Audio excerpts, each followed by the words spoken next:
오늘 이 말씀, 지금 이 말씀은 스데반이 이 말씀, 이 증언을, 이 진술을 하고 난 다음에 스데반은 죽습니다. 그러니까 오늘 1절을 보면 대제사장이 이르되 이것이 사실이냐라고 물어요. 그러니까 지금 이거는 법정에서 증언하고 있는 거예요.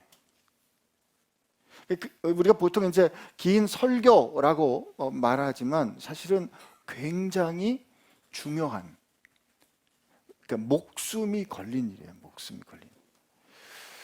요즘 우리는 이런 일 많이 보고 있습니다. 목숨까지도 아닌데도 불구하고 요즘 TV를 보면 청문회 하지 않습니까? 청문회 하면서 여러분 계속 이 청문회를 통해서 확인하는 게 뭐예요?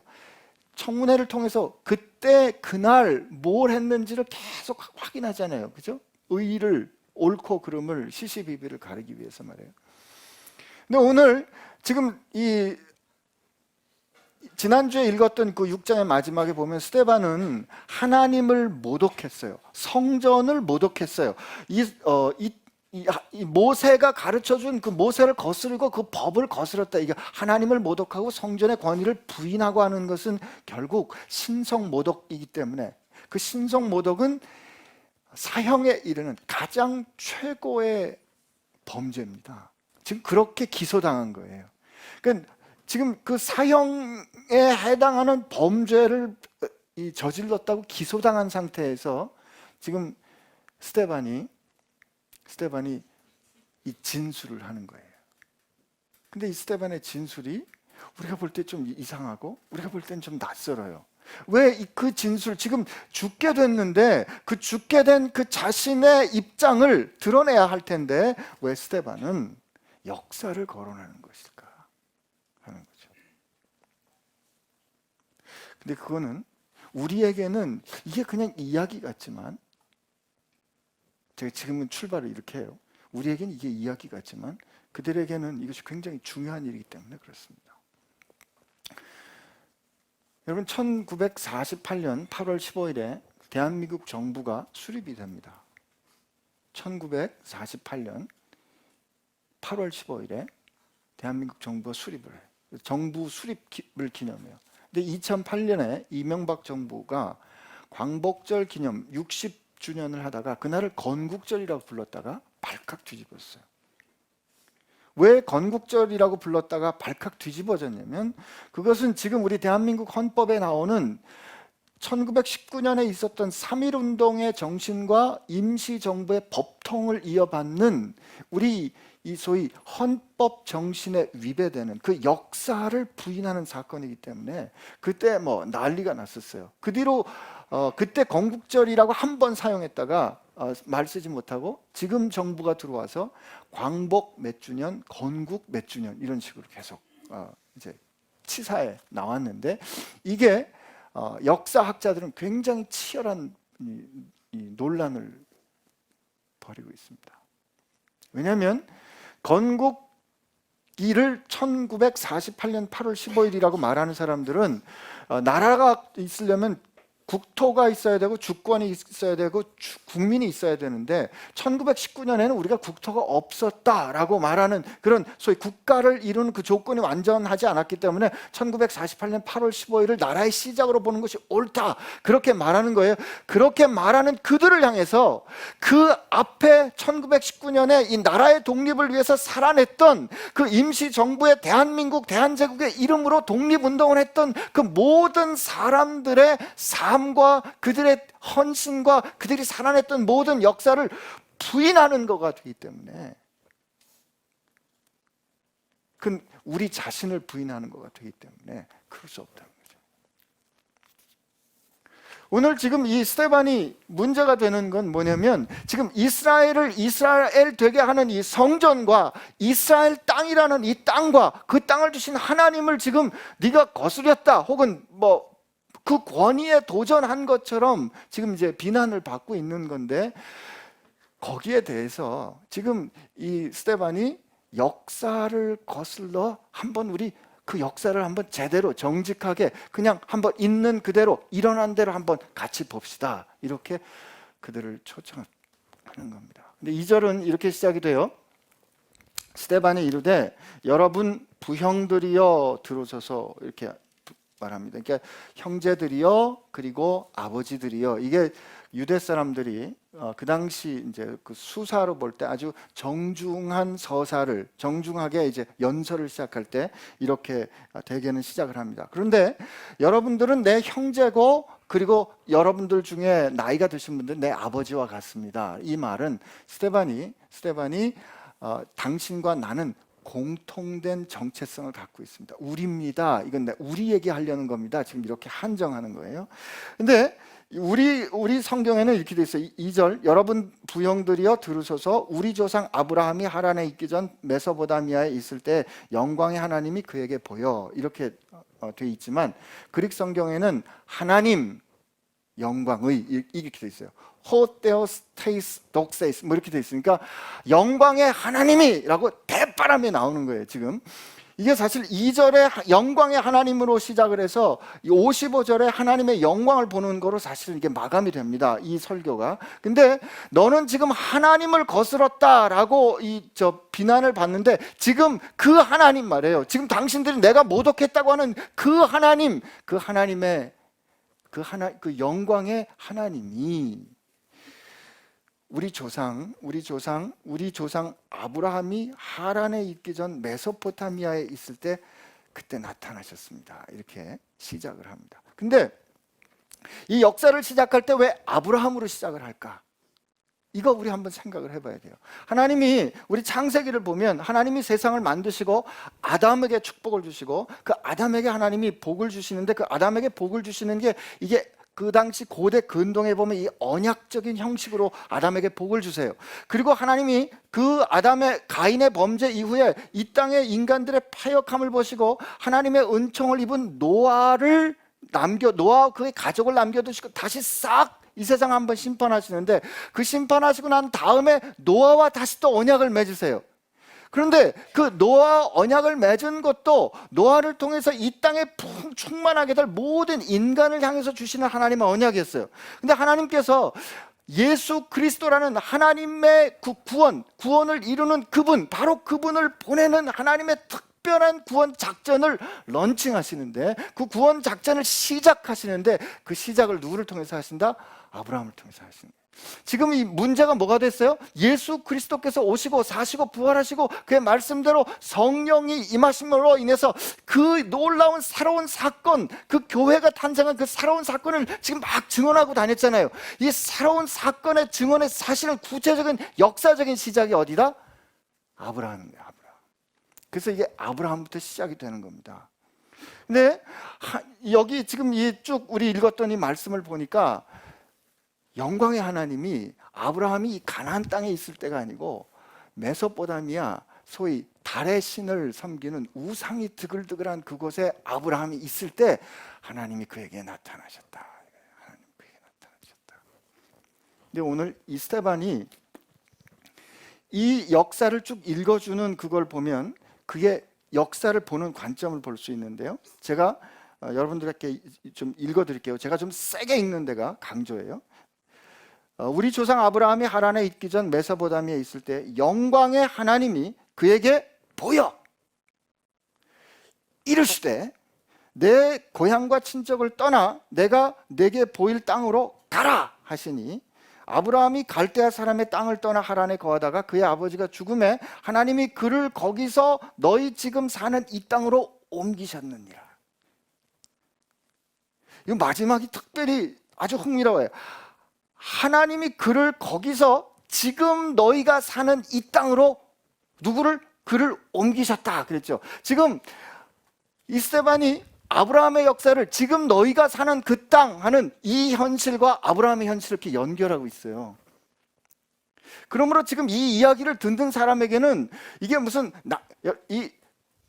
여러분 이게 지금 우리 예배 시간에 우리 지금 신앙적인 얘기하고 신앙에 관한 이야기 나누고 있잖아요. 말씀을 나누고 있잖아요. 근데 우리는 신앙이라고 생각하면 신앙은 영적인 사건이고 영적인 사건은 개인적인 사건이기 때문에 이거는 역사와 상관없이 내 마음 가운데 일어나는 어떤 사건으로 오해하기 쉬워요. 근데 지금 이 스데반을 통해서 우리에게 가르쳐 주시는 사건은, 아브라함이란 사건은 이 역사 가운데 저 중동 땅, 그 메소포타미아에 있었던 아주 구체적인 사건이에요. 근데 그 구체적인 사건이 어디까지 왔어요? 예수 그리스도의 사건까지 왔어요. 그 예수 그리스도의 역사적인 사건 때문에 교회가 폭발하고, 그 폭발한 사건이 오늘 우리가 사는 여기까지 연결이 되는 거예요. 그러므로 오늘 이 사건을 우리가 이 역사적인 사건으로 이해할 때, 오늘 이 스데반이 말했던 것처럼 그 하나님이 그를 거기서 지금 너희가 사는 땅으로 옮기셨느니라 하시는 그 하나님이 오늘 강남구 청담동에 사는 우리에게 말씀하시는 거로 연결할 수 있는 거예요.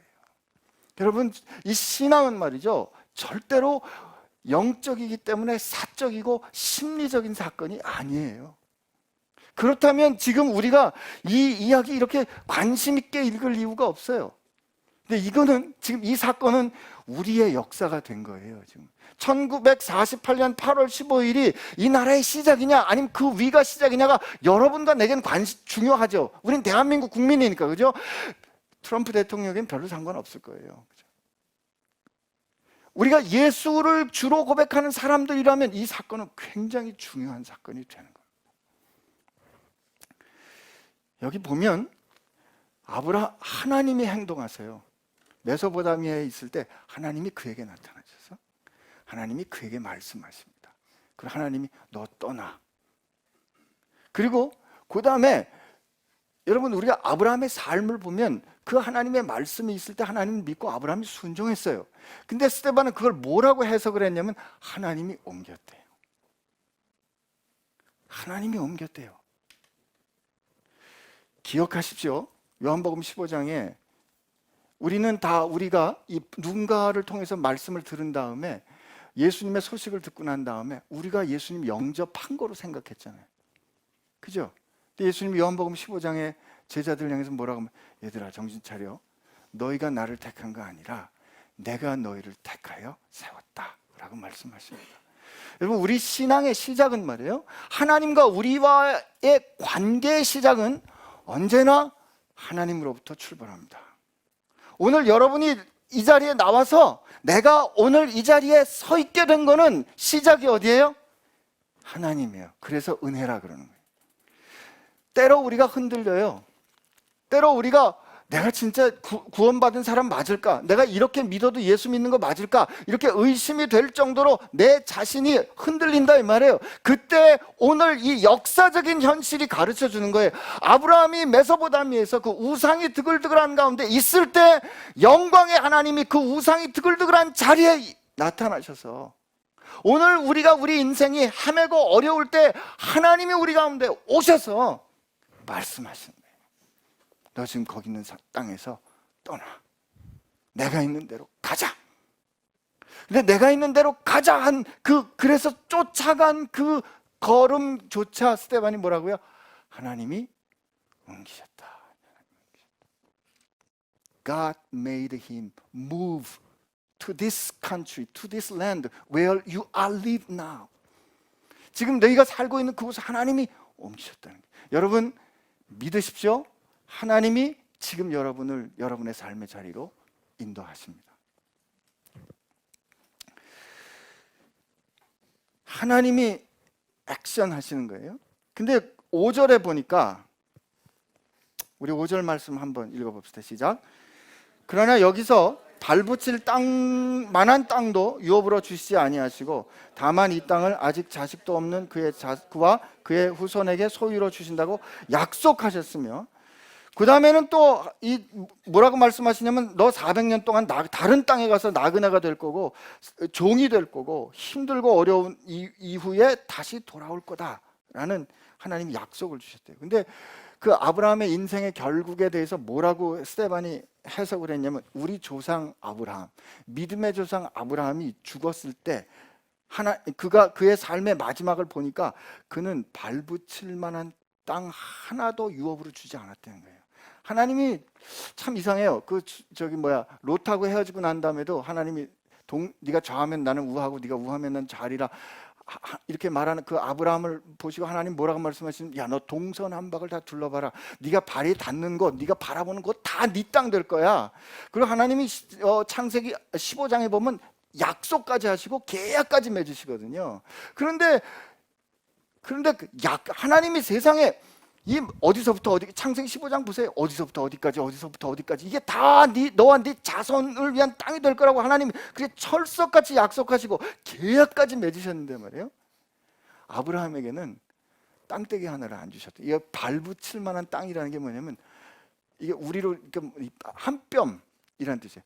이게 진짜 한 조각에, 주님 용서하십시오, 그 코딱지만한 진짜 조그만 땅조차도 아브라함에게 안 주셨다 이거예요. 안 주셨다. 그리고 그 땅을 그의 후손에게 주셨다고 약속했는데, 그 후손에게 주겠다고 약속한 그때 그는 자식이 없었다. 여러분, 이게 우리 이 믿음의 역사의 아주 구체적인 역사의 시작이었다니까요. 얼마나 위로되세요. 하나님은 우리에게 약속하세요.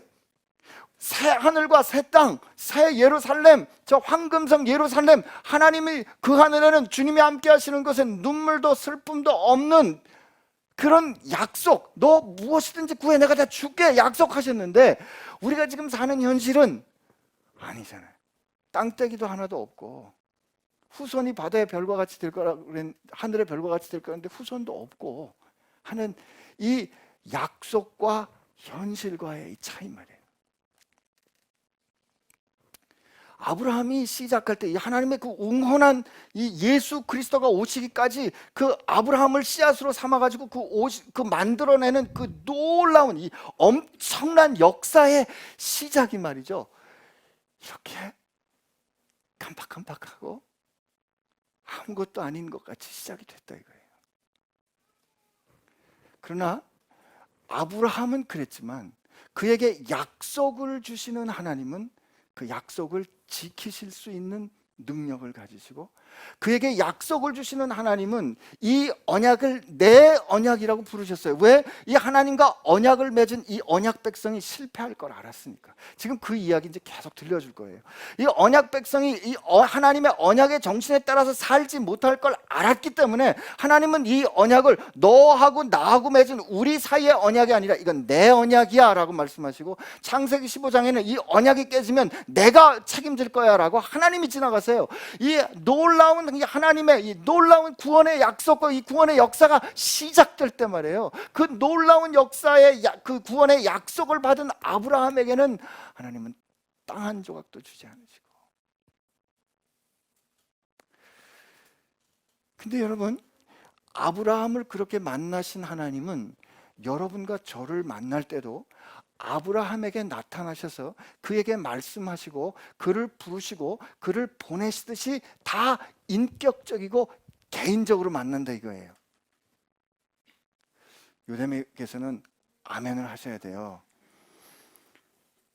얼마나 중요한 얘기냐면, 하나님께서 우리 한 사람을 그렇게 대충 부르지 않으시고 한 사람 한 사람을 지명해서 지금 우리 삶의 자리, 그 지저분한 자리에 영광의 하나님이 오셔서 우리를 부르시는데, 불러서 우리에게 약속을 주셨음에도 불구하고 우리 인생이 살아가는 현실은 그냥 그저 그럴 수 있다 이거예요. 땅덩어리 하나도 없이, 번듯한 집도 하나도 없이, 그럴듯한 타이틀도 없이, 분명히 약속은 받았음에도 불구하고, 분명히 하나님께서 나를 통해서 하나님의 놀라운 일을 하실 거라고 약속하셨음에도 불구하고 내 현실은 그렇지 않은 것과 같은, 아니 진짜 그렇지 않은, 그렇기 때문에 내가 지금 살아가는 현실과 하나님께서 주신 약속과 이 사이에 뭐가 필요할 것 같아요? 이게 믿음이에요, 믿음. 그래서 믿음은 보이지 않는 것들의 실상이고 바라는 것들의 증거가 되는 거예요. 이거 아직도 잘 모르시는 것 같은데, 저 결혼했어요. 결혼했거든요. 근데 제가 결혼했다고 항상 아내하고 같이 안 다녀요. 그러나 지금 제가 아내하고 같이 안 살아도, 아니 같이 삽니다. 아내하고 같이 그래도 병원 갈 때는 혼자 가야 되잖아요. 근데 병원에 혼자 가도 그 제 앞에 그 젊은 간호사들이 그렇게 다녀도 여자들이 그렇게 많아도 저는 남편으로 살아요. 왜? 거기 아내가 내 이렇게 만져지는 현실로 없어도 나는 그와 언약 가운데 살아가는 사람이라는 뭐요? 믿음이 있으니까. 그래서 그리고 내가 이렇게 살듯이 내 눈앞에 아내가 없어도 그가 어디 있든지 내 아내로 살아갈 거라는 뭐가 있어요? 믿음이 있는 거지. 이게 없을 때 심부름 센터에 전화하는 거예요. 그게 없으면 못 삽니다. 여러분, 하나님이 지금 우리에게, 하나님이 여러분과 제게 약속하신 말씀을 주셨잖아요. 그죠? 아니, 다른 건 다 모르겠어요. 에베소서 말씀에 여러분들이 하나님의 영광의 찬송이 될 거라고 말씀하셨어요. 에베소서에 어떤 노래든 여러분을 통해서 하나님이 노래하실 거라고 약속하셨어요. 그러면 그게 하나님이 하신 말씀이에요. 하나님이 하신 말씀이면 그 하나님이 하신 말씀이 그렇지라고 믿을 때 오늘 그렇지 않은 현실이 극복되는 거예요. 아브라함을 통해서 지금 가르쳐 주시는 겁니다. 하나님이 그 가르쳐 주시고, 그리고 할례의 언약을 주셨는데, 저는 할례 언약, 여러분, 이 할례 받는 게 뭐예요? 이 힘이 뭐가 있어요? 할례 받는 게 뭔데? 이게 할례라는 게 아시죠? 서컴시전, 포경 수술 받는 거거든요. 그게 무슨 힘이 있냐고요. 그러나 그게 상징은 그 약속을 주신 분이 있고, 그 약속을 주신 분과 내가 믿는 그 언약 가운데 믿는 믿음이 있을 때 비로소 이 상징은 의미를 가져요. 여러분, 제가 이거 이게 싼 금가락지지만 이거 자꾸 끼고 다니는 이유가 뭐예요? 이거 끼면 결혼했다는 뜻 아니에요. 근데 저희는 문제 없어요. 그러나 이게 뭐 서로 믿지도 못하고 만나면 싸우고, 쇼윈도 부부로 사는 사람들이 이거 아무리 여기 뭐 기가 막힌 디자이너가 한 기가 막힌 반지를 끼고 다닌다고 하는데 이게 무슨 소용이 있겠어요? 할례 그 자체는 아무런 구속력이 없어요. 그러나 그 할례를 통해서 하나님과 아브라함 사이에 있었던 그 교제와 믿음과 하나님께서 액션하시고 그 하나님께서 액션하시는 데 따라가는 그 아브라함의 순종이 만들어내는 그 합창물이에요. 합창. 그럴 때 그 할례의 언약이 의미를 가지는 거죠. 근데 보세요. 그 할례 언약에 따라 그가 이삭을 낳고 8해 만에 할례를 또 행하고 그 뒤로 쭉 행했겠죠. 이스라엘 사람이란 다. 이삭은 야곱이 우리 12 누구를 낳았대요? 조상을 낳았대요. 12조상. 이게 참 그 스데반이 아주 기가 막히게 단어를 씁니다. 그리고 여러 조상이 요셉을 어떻게 했대요? 시기했어요. 지금 이스라엘 12지파를 이룬 그 조상들이 요셉을 시기했다는 거예요. 우리 선조가 별 볼 일 없다 이거예요, 지금. 근데 지금 많은 인물 중에 역사를 스케치하는 그 중요한 인물 중에 이제 아브라함에서 요셉으로 넘어갑니다.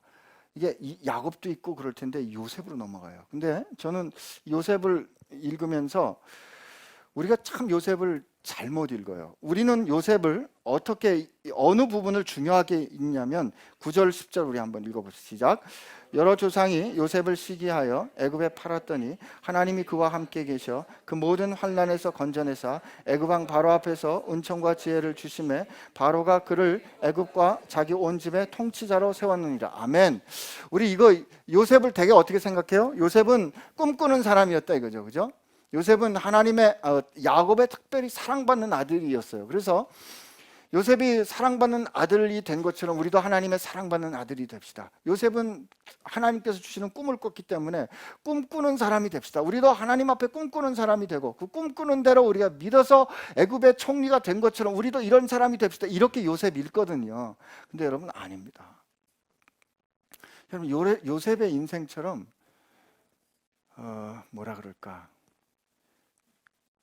휘둘린 인생이 없어요. 요셉 그렇게, 여러분 아들 축복할 때 우리 아들이 요셉처럼 되게 해주시고 이거 조심하셔야 돼요. 요셉이 태어날 때 자기를 낳아준 엄마가 라헬인 줄 누가 알았냐고요. 낳고 보니까 아버지가 특별히 사랑하는 엄마 라헬의 첫 아들이야.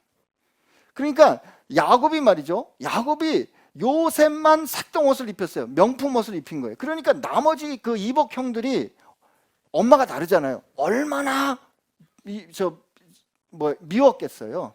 이거 아버지의 특별한 사랑받은 거 요셉이 잘한 거 아니에요. 요셉이 선택한 거 아니에요. 그리고 요셉이 꿈꿨잖아요. 그 요셉이 여러분 성경 읽어보세요. 요셉이 잠자리에 들기 전에 하나님께 꿈을 구하였더니 이에 하나님이 그에게 이렇게 꿈을 주시다. 이렇게 돼 있어요? 아니에요. 요셉이 그냥 꿈 꿨어요. 하나님이 꿈을 주셨는데 형들의 곡식단하고 세워놨는데 형들의 곡식단이 자기한테 절하는 거 얘기한 거예요. 그랬더니 형들이 화를 발칵 내죠. 야, 그럼 네가 우리를 다스린다는 말이냐? 그러고 난 다음에 좀 가만히 있어. 하나님 또 꿈을 또 주세요. 이번에는 어떻게 해와 달과 11형들의 별들이 그때 10개 형들의 별들이 자기한테 절한다 그러니까 이번엔 아버지가 꾸짖어요. 야 임마, 이놈 봐라. 이게 아주 오냐 했더니 꾸짖어요. 그런데 그 뒤에 그가 꾸짖었지만 그의 아버지는 그 꿈을 가슴에 기억해 둡니다. 요셉이 꿈꾼 거 아니었어요. 하나님이 그 꿈 주셨죠. 그죠? 그리고 요셉이 그렇게 해서 그 형들 일하는 데 가서 살았다가 형님들한테 죽임을 당할 것 같다가 르벤이 야 우리 죽이지는 말자. 그러다가 르벤이 어디 갔다 올 때 그때 마침 그게 이스마엘 족속들한테 팔아버리잖아요. 그리고 그 색동옷 그 명품 옷을 가져다가 이제 염소 피를 잡아가지고 뿌려가지고 그 갖다 주니까 아버지가 내 아들 요셉이 짐승에게 잡혀가 죽었다 그러면서 아버지가 슬피 우는데 아들들이 위로하려고 그러니까 아버지가 위로받기를 거절합니다. 그러니까 요셉은 아버지의 영혼에서는 아버지의 마음에서는 요셉은 죽은 거예요. 죽지 않았지만 억지로 팔려갔지만 요셉은 죽었다고요. 그러니까 죽임을 당한 거예요. 그리고 애굽에 끌려가서 보디발의 집에 가서 열심히 잘 살았는데 살고 그 보디발이 끊임없이 보디발의 아내가 유혹했잖아요. 어쩌면 그렇게 끈질긴 여자가 있어요. 근데 끈질기게 그를 유혹했는데 그가 하나님 앞에서 내가 어떻게 하나님께 죄를 범하겠습니까? 라고 정절을 지켰는데 어떻게 돼요? 억울하게 누명 쓰고 성추행범으로 돼서 감옥에 가죠. 그러니까 그의 인생을 보면 말이죠. 그가 열심히 살려고 애쓰는 그 과정에서 그냥 굉장히 예측할 수 없는 그게 억울한 상처로 치면 너무도 억울한 삶을 요셉이 살았어요. 여러분 우리 내적 치유 이런 거 한다고 보면 요셉처럼 내적 치유 많이 받아야 될 사람이 없다고요. 여러분 우리가 요셉의 형편이 됐다고 그랬을 때 우리 입에서 그냥 대번에 튀어나오는 말이 뭐냐면 하나님 왜 그러십니까? 하나님 도대체 왜 그러십니까? 하나님 어디 계십니까? 그럴 수 있는 상황이잖아요. 근데 요셉이 그 보디발의 아내에게 했던 말 내가 어떻게 하나님께 죄를 범하겠습니까? 라는 그 말. 그리고 오늘 여기에도 보면 하나님이 그와 함께 계셨다 그랬잖아요. 여러분 창세기 37장에 보면 그리고 나중에 39장에 보면 기가 막힌 증언이 나오는데 하나님이 요셉과 함께 계셔서 요셉 때문에 요셉이 있는 것을 하나님이 형통케 하시는데 그 보디발이 뭘 보냐면 하나님이 요셉과 함께 하시는 것을 그 주인이 보며 하나님이 요셉 때문에 그를 형통케 하시는 것을 그 주인이 봅니다. 난 여러분과 제가 그랬으면 좋겠어요. 근데 그게 뭘까? 저는 아브라함하고 결국 이럴 때 우리 같이 맥이 통하는 게 아닐까. 요셉은 그가 어떤 형편과 어떤 상황에 있든지 간에 그가 있는 그 자기 삶의 자리에서 하나님 앞에 살아가는 삶의 인티그리티를 지킵니다. 그게 뭐가 되는 거하고는 상관없어요. 아버지의 사랑받는 아들이 됐든 그가 노예가 됐든 그가 죄수가 됐든 애굽의 총리가 됐든 상관없어요. 나는 하나님 앞에 살아가는 사람이다. 근데 우리는 그 9절 10절에 총리된 거를 중요하게 여기지만 지금 이 스데반이 요셉에 대해서 들려주는 이야기의 그 중요한 점은 분량이 나중에 더 많아요. 어디요? 11절부터 그때 우리 한번 11절부터 14절까지 우리 한번 같이 읽어보면 시작.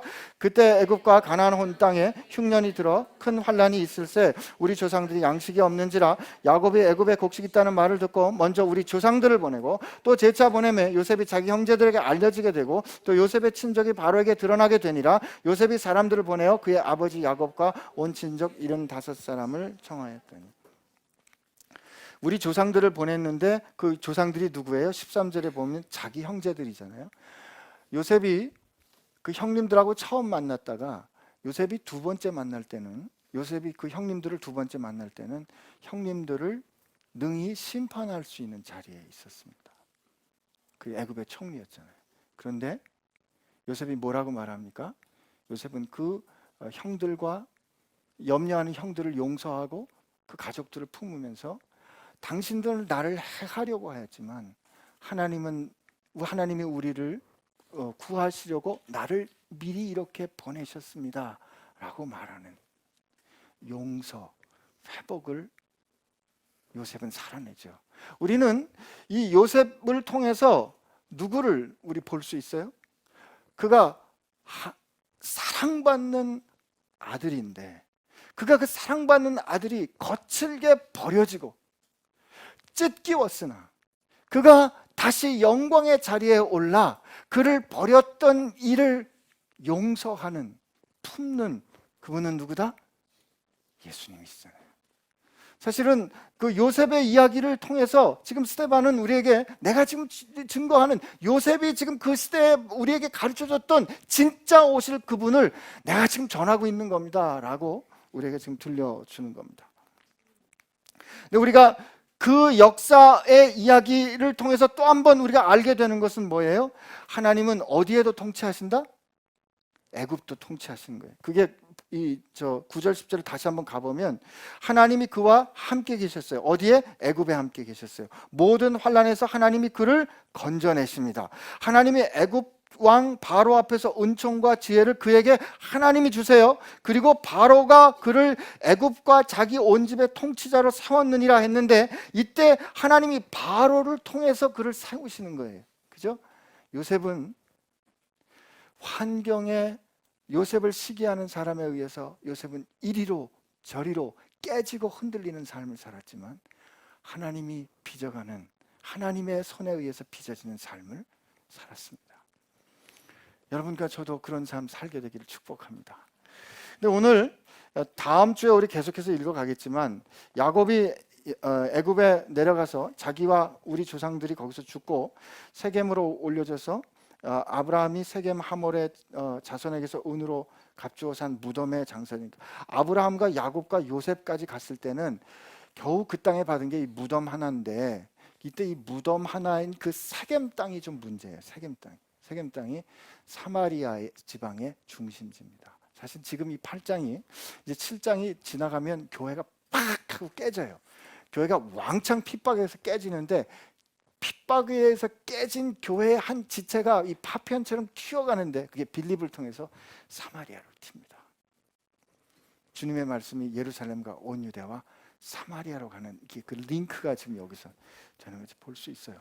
하나님께서 이 정말 작은 아브라함을 이 작은 씨앗과 같은 겨자씨와 같은 아브라함을 이제 삼으시고 아브라함과 이삭과 야곱의 그 12아들과 이제 70명 혹은 66명 혹은 75명이 이제 애굽에 가는데 애굽이라는 하나님이 선택하지 않은 이방 땅에서 하나님이 이제 200만으로 키우시는 거예요.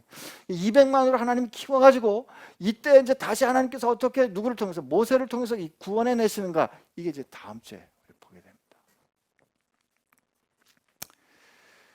오늘 이제 이 스데반이 역사를 증언하는 이 첫 대목에 우리가 들어가게 됐는데 여러분 이 역사는 여러분과 제가 다 있는 역사예요.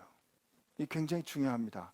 1948년 8월 15일이 건국절이냐 광복절이냐가 우리에게 중요한 것처럼 이때 시작된 아브라함의 역사는 우리에게 굉장히 중요해요. 근데 우리 역사를 우선 배울 때 하나님이 역사의 하나님이 행동하신다 그죠, 그죠? 하나님이 행동하시고 하나님은 지금 이 예루살렘과 성전이란 이 땅이 아니라 메소포타미아에서 애굽에서 하나님은 통치하시고 활동하시고 만나시고 세우셨어요. 그러므로 그 하나님이 오늘 지금 땅떼기 하나도 없이 집도 없이 별 볼 일 없이 살아가는 혹시 사람들이 여러분과 저라면 그 여러분과 제가 있는 그곳이 어디든지 간에 하나님은 당신의 영광의 하나님이신 것을 여러분 계신 곳에서 보여주실 겁니다. 여러분 그때 특별히 여러분이 이렇게 흔들릴 때 이 상황에 의해서 폭력적으로 꺾이는 것 같을 때 그때 영광의 하나님이 같이 있다는 걸 여러분 잊지 마시고 요셉처럼 이렇게 고백하십시오. 내가 어찌 하나님께 죄를 범하겠으며 내가 어찌 하나님을 잊고 살 수 있겠습니까?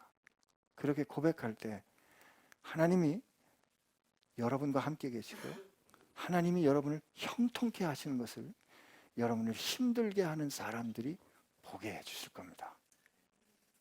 이 역사가 우리의 역사입니다. 우리 같이 기도합시다.